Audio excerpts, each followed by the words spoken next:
What is up, guys? It is Tony here, and today we are doing a gaming computer build. Finally, it's been a long time. Today we're doing the Haswell build. This is a build with the new Intel 4770K Haswell processor. This thing is a beast.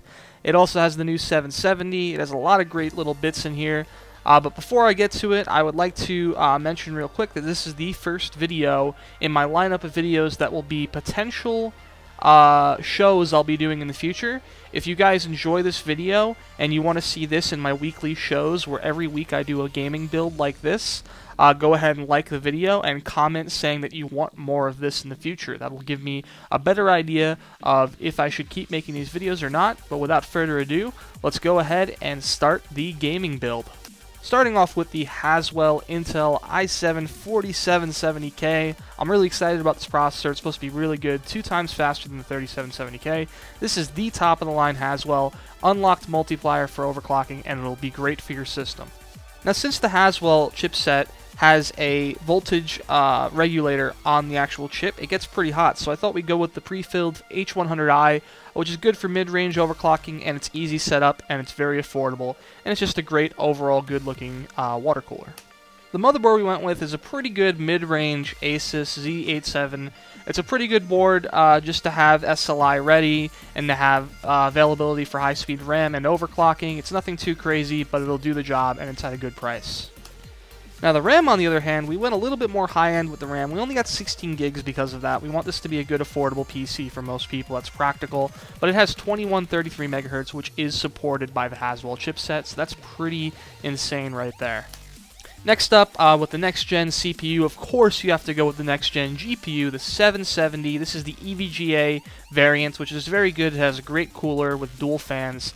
And it's just a sick GPU with 1536 CUDA cores. It is much better than the 670, and it's also cheaper than the 670, which is why I'm kicking myself right now for buying 2 of them. Next up, we got the SSD. We're going with the Samsung 840 Pro. This is a fast-ass SSD. It's also a pretty good price right now, 128 gigs, enough for Windows 8 and maybe some programs too, and it's a nice little SSD for your system. For the hard drive, we went with nothing special, just a 2 terabyte Seagate hard drive. It's a reliable brand, has lots of storage, and it's a pretty good price, $100 for 2 terabytes. That's not bad at all. I remember paying 100 and something bucks for 1 terabyte, and I remember paying like $200 for 500 gigabytes. That's a pretty good price for what you get there. For the PSU, we had to go with a pretty beefy PSU. This is an 80 plus platinum certified CPU by Corsair. It's the 860, has 860 watts, hence the name.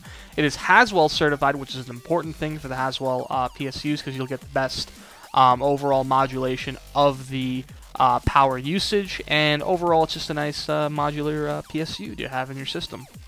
And last but certainly not least, the thing that holds all of these parts together, this is the Thermaltake Chaser A71. Of course, cases are all subject to what type of cases you like. This is the case I decided to choose because it's a really cool new Thermaltake case, has lots of fans, great air cooling, and it just looks badass overall. So that is the Haswell gaming computer build. This is a quick build I decided to put together since the Haswell chipset came out, and I know there's a lot of people who want to get onto the next gen. And this is a very affordable price, coming in around $1,800. This is a great price for a gaming computer that can last you 3 or 4 years. And I'm sure many of you guys wanted a more practical build after seeing the $9,000 and the $8,000 builds I did recently. I will be doing another insane build like that with quad SLI 780s, I believe. And also, if you didn't notice, I mentioned that there'd be a 770 in this current build, which is, great. So you get to go to the new GPUs, the new CPUs, all for about $1,800, very good price.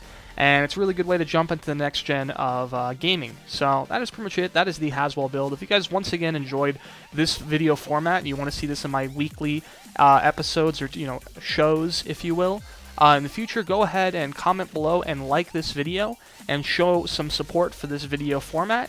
And if you have any tips or any suggestions for future gaming builds you want to see, go ahead once again and comment below. And that's pretty much it. I am Tony. If you guys enjoyed the video, once again, like and subscribe if you want to see more like this. And I'll see you guys next time.